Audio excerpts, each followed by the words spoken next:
Okay, so welcome back to the tutorial. I think this is about part 3, and here it is. It's the finished Armstrong's Mix firecracker.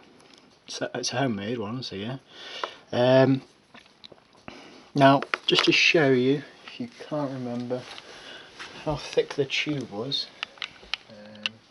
saying that,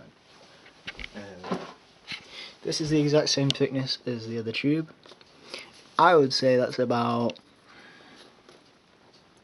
2 mil, but it is very strong. Like you can't squish it, crimp it in. Maybe with some pliers you can, but not with your fingers. Well, I can't anyway.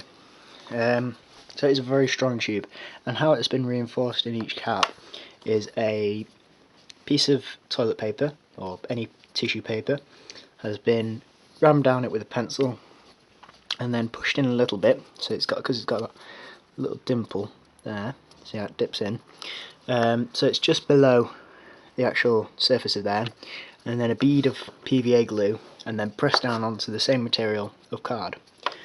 That's how thick it is, and then left to dry. Once it's dry, then cut off the excess, which is around there, to make it into a nice little round end cap. And after I did that, actually, I then put in a bead very carefully, made it so just one drop of glue would fall directly onto where it is now down there, and then put a little bit more paper and rammed it down again, so it's like laminating it. So that's just an empty tube which I'm going to turn into a rocket. But yeah, it's now finished. I had to drill a hole, I couldn't puncture a hole, of a couple of mil hole for the visco fuse. I think it's 2 mil hole, and then I put a length of visco fuse in before I filled it, and then I did the exact same, but I didn't compact it. I didn't compact the powder as it would have blown up. Remember, this is Armstrong's Mix, and Armstrong's Mix is friction or impact sensitive, so you've got to be very careful with this, and that's luckily okay with this one because I can't squish it, so it won't go off. Well, in theory, but as it's under a lot of pressure, when it's ignited, it will go off with a bang, hopefully.